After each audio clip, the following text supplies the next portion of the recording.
Bonsoir à toutes et à tous, bienvenue sur Monaco Info. Nous sommes le vendredi 29 mars et voici les titres. Les grands appartements du Palais Princier ont rouvert leurs portes cette semaine. L'occasion pour le grand public de se plonger dans l'histoire des princes de Monaco. Yasmine Zagoni, la responsable des visites, sera notre invitée. Et puis nous prendrons ensuite la direction de Bruxelles pour découvrir la programmation hors les murs de la Fondation Prince-Pierre. Philippe Geluck et ses chats y sont à l'honneur. Ce samedi, l'étoile de Monaco affrontera Antibes pour décrocher une place en finale du top 12 de gym. L'entraîneur du club de la Principauté, Sébastien Guizol, nous en dira plus sur les ambitions des Monégasques. Et puis dans ce journal, vous découvrirez la Young Courage Award. Cette récompense annuelle incite les jeunes à faire le bien autour d'eux. Et les élèves du lycée Albert Ier ont apporté leur pierre à l'édifice de ce beau projet. C'est l'une des animations qui draine le plus de visiteurs en Principauté. Même les locaux prennent plaisir à y retourner. Les grands appartements du Palais Princier sont de nouveau ouverts au grand public. Pour dévoiler ce qui vous attend cette année en les visitant, notre invitée est Yasmine Zagoni. Bonsoir. Bonsoir. Alors, vous êtes responsable des visites du Palais. Première question, comment se déroule justement une visite des appartements princiers ? Vous prenez d'abord votre ticket, vous pouvez le prendre sur le site internet ou directement à la billetterie. Et quand vous vous présentez à l'entrée, nous vous remettons des audioguides. Nous les avons en 11 langues. Ensuite, vous pouvez commencer la visite et vous faites le tour par vous-même. Quels sont les espaces que le grand public est amené à découvrir ? Alors, vous avez des salles historiques et vous avez des salles de réception qui sont toujours utilisées l'hiver par la famille princière. Quels sont les points majeurs de la visite ? Alors, nous avons bien sûr la galerie d'Hercule où je me trouve aujourd'hui, qui est utilisée par la famille princière et où vous pouvez voir de magnifiques fresques qui ont été restaurées récemment. Vous avez la salle du trône, qui est aussi un lieu majeur du pouvoir et de l'histoire de Monaco. Et vous avez aussi la chambre royale où, par exemple, le duc d'York, frère du roi Georges III d'Angleterre, est venu au XVIIIe siècle. Vous nous en avez parlé il y a quelques instants, de nouvelles découvertes ont vu le jour. De quelle manière justement peut-on profiter de ces récentes découvertes effectuées lors des travaux de rénovation? Ces éléments sont-ils visibles ? La plupart des éléments sont visibles, à part encore une pièce où les restaurations sont toujours en cours. Il suffit de lever la tête. Vous pouvez regarder par exemple dans la galerie d'Hercule, dans le salon Europe. Vous pouvez voir un petit peu partout ces magnifiques fresques qui ont été restaurées. Vous avez aussi dans la salle du trône où les restaurateurs sont toujours présents et sont en train de finir la restauration. Compte tenu de ces récentes découvertes, peut-on imaginer que de nouvelles pièces soient ouvertes au grand public dans les années à venir peut-être ? Tout à fait. Nous avons une pièce qui est encore en recherche et cette pièce sera sûrement ouverte au public dans quelques années, avec de magnifiques découvertes. Concernant les nouveautés, est-ce que cette année, il y aura une nouvelle exposition temporaire ou ce n'est pas prévu ? Non, rien n'est prévu pour le moment. Mais justement, il y a 2 ans, nous avons mis des salles comme le Salon des artistes, la salle Albert Ier ou le Salon Régnier III que les gens n'ont pu voir que quelques mois. Donc c'est bien pour eux de pouvoir revenir cette année et les redécouvrir. Vous avez des tableaux sur la famille princière régnante. Vous avez aussi des tableaux représentant des hauts dignitaires des familles d'Europe et aussi des tableaux de personnes célèbres qui ont vécu à Monaco. C'est vrai que l'histoire des princes de Monaco intéresse chaque année de nombreux visiteurs. Qu'attendez-vous pour cette nouvelle saison en termes de fréquentation ? Vu mes réservations, je pense que nous allons avoir beaucoup de monde et ça fait vraiment plaisir. Nous prenons à cœur de présenter Monaco au public, de leur montrer notre histoire, l'importance de Monaco dans la culture européenne et c'est un vrai plaisir de recevoir beaucoup de visiteurs. D'ailleurs, certains visiteurs font de belles rencontres dans les appartements du Palais Princier et peuvent parfois croiser un membre de la famille princière. C'est déjà arrivé, je crois. En effet, c'est déjà arrivé. Il ne faut pas oublier que la visite du Palais Princier, ce n'est pas un musée. Nous sommes dans la maison d'un chef d'État. Donc, nous sommes dans un lieu vivant. Donc, il y a du mouvement. Donc, il peut arriver qu'on tombe sur quelqu'un de la famille princière. Merci beaucoup à vous, Yasmine Zagoni, pour toutes ces précisions. Je vous en prie, au revoir. Et je vous informe que les visites des grands appartements sont ouvertes tous les jours de 10h à 17h. À noter cependant qu'elles seront fermées pendant le week-end du Grand Prix de Formule 1. On reste dans les entrailles du Palais Princier avec l'ouverture de la billetterie pour les concerts du Palais. Ils se tiendront cette année du 11 juillet au 8 août. Les abonnements pour y participer seront en vente à compter de ce 2 avril et les places à l'unité à partir du 9 avril. Cette année encore, la programmation sera à la hauteur des attentes du public, avec la venue exceptionnelle du maestro italien Riccardo Muti et la présence de nombreux artistes de renommée internationale. Cette semaine, le Conseil stratégique pour l'attractivité s'est réuni sous la présidence du ministre d'État Pierre Dartout. Il est composé de 31 membres de droit et acteurs institutionnels ainsi que 19 personnalités économiques de la principauté. Ce conseil représente une diversité de compétences nécessaires à l'élaboration de la stratégie d'attractivité du pays. À cette occasion, le ministre d'État et le secrétaire général ont rappelé l'importance pour la principauté d'évoluer et de se moderniser tout en préservant ses atouts historiques. La Fondation Prince-Pierre de Monaco poursuit sa 101e saison des conférences pour mettre en avant la création contemporaine. Et dans sa programmation hors les murs, direction le prestigieux Palais des Académies à Bruxelles. Et c'est Philippe Geluck qui est à l'honneur. L'artiste belge retrace la naissance de son fameux chat. Reportage d'Alban Gingembre et Julien Logier. 40 ans plus tard, le chat fait toujours rire et son créateur Philippe Geluck a encore des choses à dire, tout comme son personnage aux oreilles pointues. Ce chat, c'est simplement un autre moi-même. Et je porte un masque ou le nez rouge du clown, comme certains, pour dire des choses que j'allais dire que je ne dirais pas moi-même. Et pourtant si, je ne me suis jamais privé de dire les choses. Mais avoir un complice, un comparse comme Laurel et Hardy, comme Bourvil et Louis de Funès, ça ajoute tellement de sel à l'humour et aux situations qu'on peut créer. Et ce qui m'impressionne moi, c'est de voir comme il est entré dans les familles, comme il est entré dans l'inconscient collectif et comme il parle aux personnes de tous âges et de toute nationalité. Et ça, c'est le plus beau cadeau que je puisse recevoir. La culture fait partie de ces liens qui unissent Monaco à la Belgique, car la Fondation Prince-Pierre valorise l'art par-delà ses frontières. Les murs de Monaco sont très solides et très protecteurs, mais vous le savez, ils ne sont pas très étendus. Or, les murs, c'est porter la bonne parole, urbi et orbi, à la ville et au monde. C'est ce que nous faisons en venant à Bruxelles. On va mettre en valeur la principauté de Monaco dans sa dimension culturelle à travers cette conférence d'un Belge très reconnu, Philippe Geluck, dont on connaît l'humour bienveillant, le sens de la formule, le sens de l'absurde. Ce n'est pas la première fois que le chat fait parler de lui dans la principauté. Soutenu par le prince Albert II, des sculptures monumentales du personnage s'étaient déjà promenées à Monaco. Le projet lui a plu. On est sorti de son bureau et il a dit « on le fait ». J'adore l'idée de le faire et on le fait dans quelques mois, ça s'est décidé très vite. Et on s'est dit au revoir, et là je lui ai dit « mais attendez, c'est tout ?» Il m'a dit « mais comment ça c'est tout ?» J'ai dit « je pensais qu'on allait aller saluer au balcon pour annoncer la nouvelle au peuple monégasque. » Ah, il a dit « vous voulez qu'on le dise au balcon ?» Alors il a ouvert la fenêtre, et on s'est présentés tous les deux. Mais il y avait un arbre devant nous, donc la foule en délire ne nous a pas vus. Mais j'ai trouvé cette réaction absolument merveilleuse, et vous imaginez comme de rencontrer quelqu'un qui a de l'humour m'importe tellement.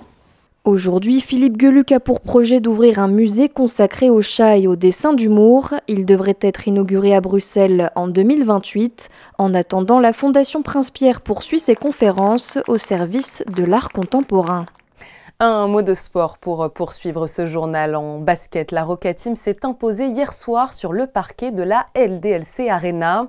Score final en faveur des Monégasques, 87 contre 77 pour l'Asvel. C'est la 10e fois consécutive depuis les finales épiques en 2022 que Monaco s'impose face à son meilleur ennemi. Grâce à cette belle victoire, les Monégasques confortent leur position dans le top 3 de l'Euroleague. Mais pour leur retour du championnat de France dès demain pour les Rouges et Blancs à 21h contre le Saint-Quentin Basketball. Parlons gymnastique à présent. Ce samedi, l'Étoile de Monaco affrontera Antibes en demi-finale du top 12. Un face-à-face dans lequel une seule de ces deux équipes remportera une place en finale du championnat de France. Pour en savoir plus autour de cette confrontation, l'entraîneur de l'Étoile de Monaco, Sébastien Guizol, est notre invité. Il est interrogé par Émilie Rousseau. Bonsoir Sébastien Guizol. Bonsoir. C'est un gros morceau face auquel vous serez opposé en demi-finale de top 12 ce samedi. Quel est le profil de votre adversaire, Antibes? Un profil de gros clients, évidemment. Très grosse équipe d'Antibes. Tous les gars sont...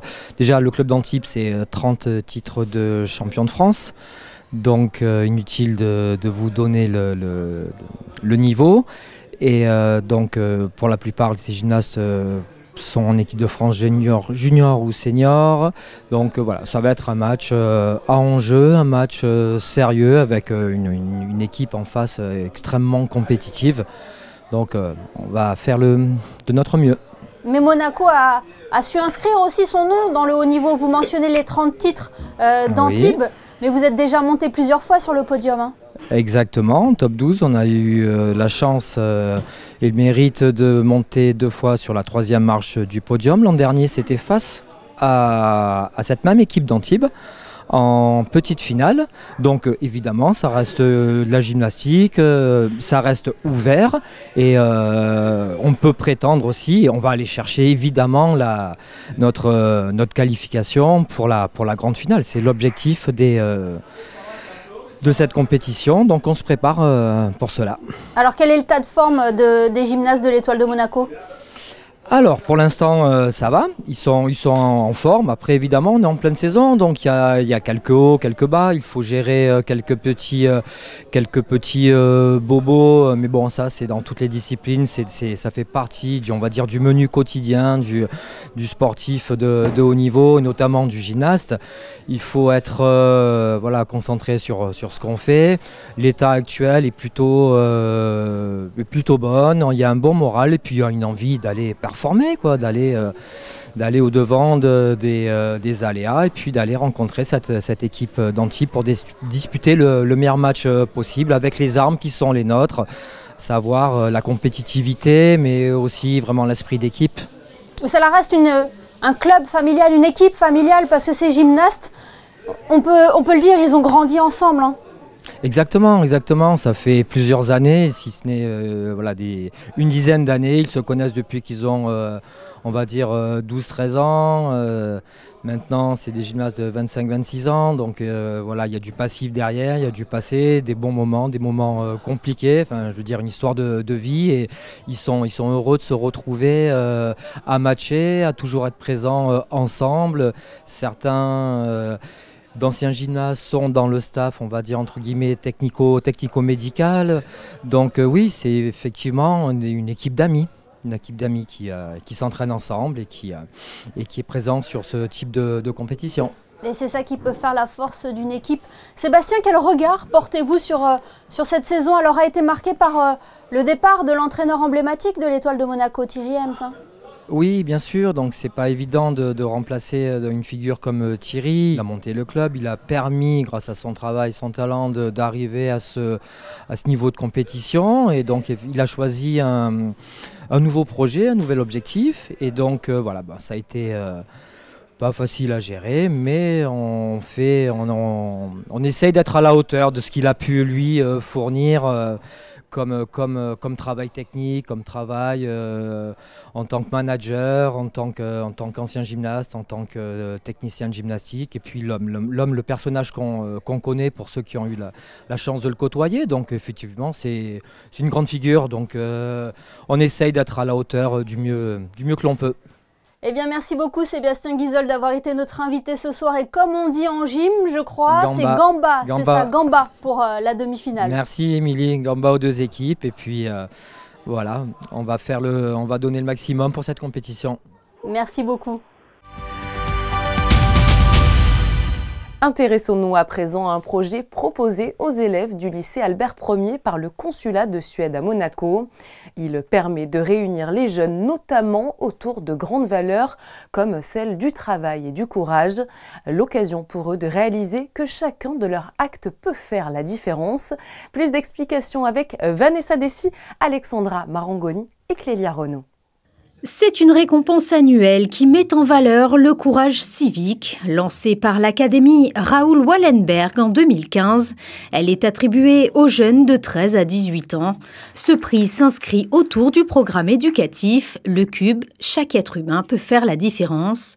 Il vise à accroître la compréhension des droits de l'homme. C'est un projet qu'on a eu, nous, chez l'Académie Raoul Wallenberg en Suède, dans 30 écoles, les lycées en Suède. Ensuite, la Suède a exporté ce projet à l'aide de l'Institut suédois et les missions étrangères.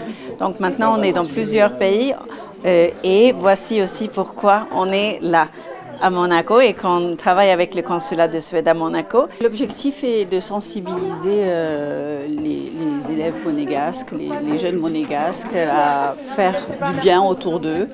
Et quand j'ai débuté au consulat de Suède à Monaco, c'est un projet qui m'a de suite inspirée parce que moi aussi je suis maman comme beaucoup de monde. Et donc il m'a semblé évident de le proposer à Madame Bonal à l'Éducation nationale. Dans le cadre de ce projet, les élèves du lycée Albert Ier ont eu la possibilité d'interpréter de manière créative l'un des 30 droits de l'homme de la Déclaration des Nations Unies à travers des textes, images, rap ou installations à l'intérieur du cube. Un projet qui a particulièrement motivé les classes de seconde. On est venu voir la conférence et puis notre prof d'anglais nous a dit que ça serait une très bonne idée de former des groupes et de chacun trouver une idée pour illustrer ces droits de l'homme. Donc il y en a certains qui ont fait des raps, donc moi par exemple j'ai fait un rap, il y en a qui ont fait un poème, il y en a d'autres qui ont fait des affiches. On a envie de faire comprendre que tous les enfants ils devraient être comme nous, en gros, on devrait être à l'école, on devrait étudier, on devrait pouvoir faire ce qu'on veut. Et malheureusement il y a beaucoup de pays qui ne peuvent pas faire ça. Ça fait plaisir parce que du coup on peut montrer aux gens qui ne le savent pas qu'il y a des enfants qui n'ont pas la même éducation que nous et qui ne sont même pas en sécurité dans leur vie, alors que nous on a cette chance-là et qu'on aimerait donner la chance à ces enfants d'être en sécurité, d'avoir une éducation comme nous. C'est très important et surtout c'était vraiment bien qu'on puisse tous travailler ensemble puisque ça nous a permis de partager nos idées pour faire un travail assez bien au final. Les élèves ont donc pu discuter de la manière dont chacun peut faire la différence aujourd'hui à l'aide de la boîte à outils pédagogique fournie dans le cadre du projet. Si vous êtes parent ou futur parent, la course aux achats avant l'arrivée de bébé est souvent éreintante. De nombreux indispensables sont à prévoir en termes de vêtements, de jouets, mais aussi d'équipements. Christine Datomel, vous nous emmenez justement dans une boutique qui a tout le nécessaire. Oui, aujourd'hui on se retrouve devant l'endroit préféré de tous les nouveaux parents ou jeunes parents. Nous parlons bien sûr de la boutique The Baby Shop by Salomé Lafay. Regardez comment toute cette histoire a débuté. Alors cette histoire elle a débuté il y a presque 19 ans. Alors c'était pas ici, c'était à la rue des Açores.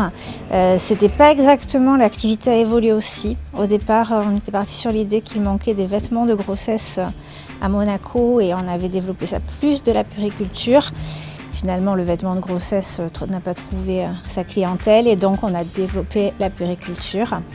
Donc d'un petit magasin au départ, il a fallu s'agrandir. Dans un premier temps, en restant rue des Açores, en trouvant un second local. Et puis ensuite, cette opportunité qui s'est présentée rue Grimaldi. Et là, ça va faire 12 ans qu'on est ici. Alors on va trouver tout l'équipement pour un bébé, de la naissance jusqu'à peu près 3 ans. Même au-delà pour ce qui est des sièges auto, puisque la sécurité auto impose d'aller jusqu'à 11 ans. Mais donc ça va aller du biberon, en passant par la layette, en passant par les poussettes, donc du tout petit au très gros. Alors quel est l'article phare? Il y en a plusieurs, ça dépend, il y a plusieurs rayons, donc la layette fonctionne très bien. Les poussettes, bien évidemment, de certaines marques un peu à la mode en ce moment. Les lits de bébé aussi, voilà. Un dernier conseil aux futurs parents? Alors, nous on conseille souvent aux parents de faire une liste de naissance, de façon à éviter de se retrouver avec des doublons qui ne leur servira à rien ou de ne pas avoir le nécessaire à la naissance du bébé. Au moins la liste de naissance permet de s'organiser, d'être prêt quand le bébé arrive et ça laisse après le temps aux gens de venir faire tranquillement les cadeaux, même après la naissance du bébé, tout en garantissant la sérénité des parents. Biberon, doudou, poussette, vêtements, vous l'aurez compris, à The Baby Shop by Salomé Lafay. Vous pouvez trouver tous les équipements dont vous aurez besoin pour bébé. Le magasin vous accueille du mardi au samedi de 10h à 13h et de 14h à 19h, sauf le samedi où ça sera l'après-midi de 15h à 19h. Merci à vous Christinda pour cette belle découverte de l'univers des bébés.